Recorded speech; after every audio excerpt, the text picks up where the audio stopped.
Republicans are accusing the Biden administration of political weaponization after his FBI obtained 9 GOP lawmakers' phone records. The phone records were obtained via a grand jury, but it's not entirely clear why investigators at the time were seeking them.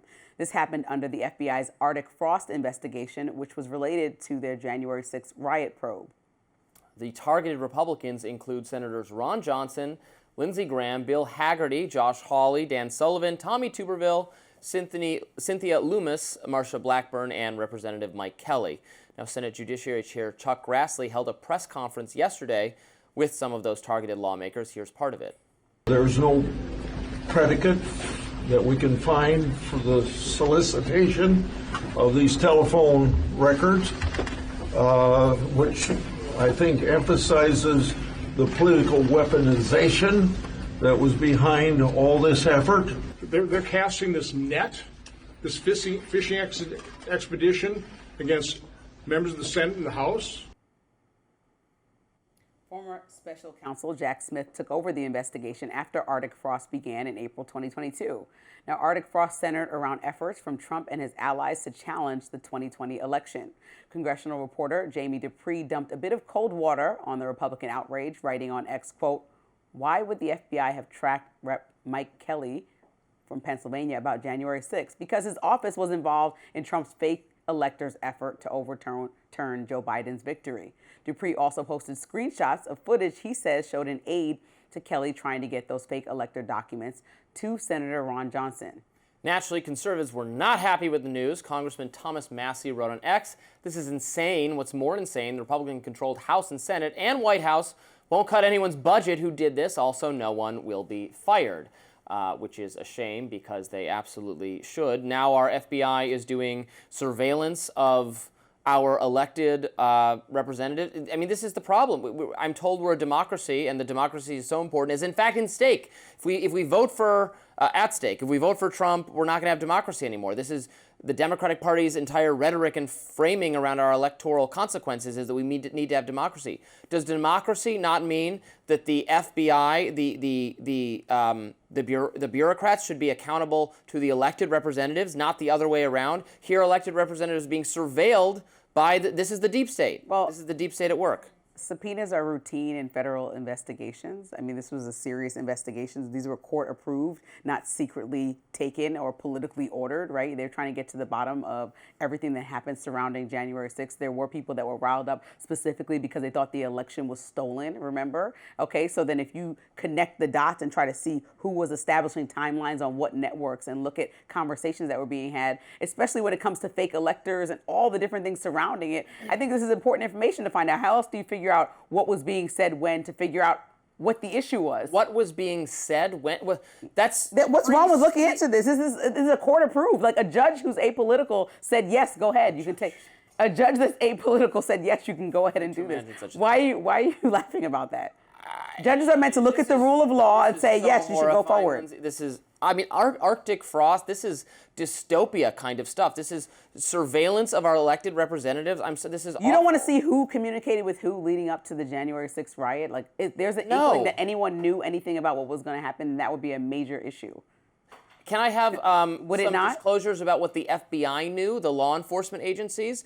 The elected representatives have free speech. They have First Amendment rights. They have civil liberties. They should know that the FBI should not get to decide, I don't like their political advocacy for Trump, and so I'm going to watch them, even if it was above board, even if you got a judge to sign off on it. That's easy to do, by the way. It doesn't make it right. It makes it, this is exactly why, by the way, as a libertarian, I have opposed the Patriot Act and FISA and all these things that Republicans now complain about, but never vote against. If you're a Republican who is outraged by the FBI surveillance of your party and you go on to vote to reauthorize FISA again, you're a very stupid person, because this is exactly what they're going to do. This is why principled, libertarian, and frankly leftist criticisms of law enforcement surveillance and massive bureaucracies were correct, where slippery slope arguments are always correct. There should be defunding of Patriot Act, defunding of the FBI, defunding of FISA. We need to blunt the instruments of the oppressors. We need to strip law enforcement of routine surveillance powers. And I'm frankly surprised to hear you opposing that, because didn't we have a big debate last week over Assata Shakur where you maligned like the FBI surveillance of the Black Panthers and the Black liberation? I malign them killing people. So violent criminals should not be surveilled, but our elected representatives should be? I malign them killing people, and the whole Black Panther Party was not violent. So that's just a large misunderstood overstatement that you're intentionally mischaracterizing. But we're not going to talk about that same topic again. We're talking about right here. We're talking about a grand jury surveilled. process and people that were trying to overturn the election and violent criminals that stormed our Capitol and left people dead and injured. And people wanted to see the causation and effect of all of that and see which lawmakers were actively either trying to overturn the election in communication with that, understanding who was in the Congress hall. If there's any investigation, to me, that's transparency. So I would like to know why this happened, because everybody who was on the Capitol, who bombarded our nation's Capitol on January 6th, is a violent criminal today. Not everyone who was at the Capitol everyone is a who, violent criminal. You were there too. Everyone who President Trump pardoned, to me, should not have been there.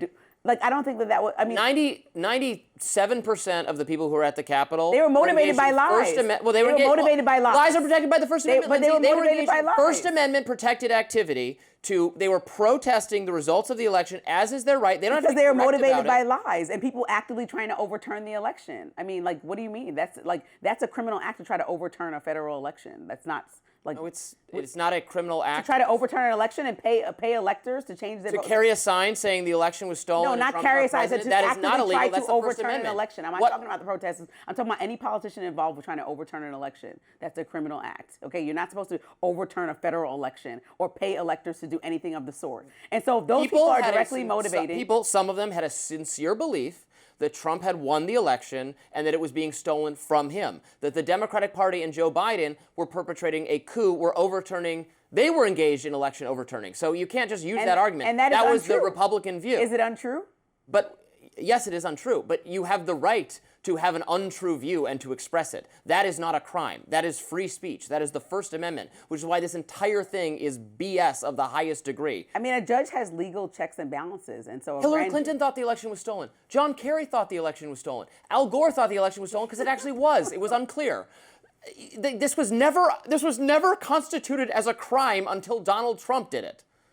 So tell me what you would like to do next, Robbie, because I don't think that you or I, we can agree that the election was not stolen. I would like you to apply your same principles of the FBI monitoring extremist groups being a problem to it monitoring our elected representatives. They said that this was a court-approved order to try to figure out what was happening when. You don't think the wiretaps on Malcolm X and everything else. But the wiretapping wasn't the issue. Court approved. The wiretapping. I'm sure they were. The wiretapping wasn't the issue to me. The fact that they literally shot someone 100 times was the issue to me. The fact that local police went in and killed people that were part of the Black Panther movement intentionally was the issue to me, is what I'm saying. There were active steps taken to take people down, literally, so they're lifeless. This is not like public officials being killed because of a perspective. Now, if you need to look into a perspective to make sure someone is not committing a criminal act or motivating a criminal act, that's one thing. The second thing is to move forward and act on that and be incorrect. So that's what I'm like. What are you conflating the two? Like, nobody's after these lawmakers. They literally looked into their text messages, and now they're not tapping their phone lines. I think that's with wrong. a court-approved order. With a court, that's what I'm saying. You're right. It's supposed to be apolitical because the law allows this to happen. Those laws that support this kind of thing, FISA, the Patriot Act, need to be repealed immediately. And if Republicans, at their moment of supreme political power, do not take decisive action to rein in law enforcement that is weaponized against them, they are the most irrelevant and stupid, moronic party that has ever existed. And unfortunately, that is the case because they're not going to do anything about it. It's going to come up for reauthorization, and Thomas Massey and a couple other people who are not total morons will vote against it, maybe Marjorie Taylor Greene, maybe a few others, and most of the party will fall in line behind it, not realizing that this is exactly how the deep state spies on them. Okay, so they have some work to do then, according to you, to handle all this right now. I got there. It's a dig at Republicans, so maybe at least you can appreciate that. That's the one piece of this conversation that I appreciate. AOC is launching a new line of attack on Stephen Miller. Her new strategy for the resistance coming up. We'll be right back after this.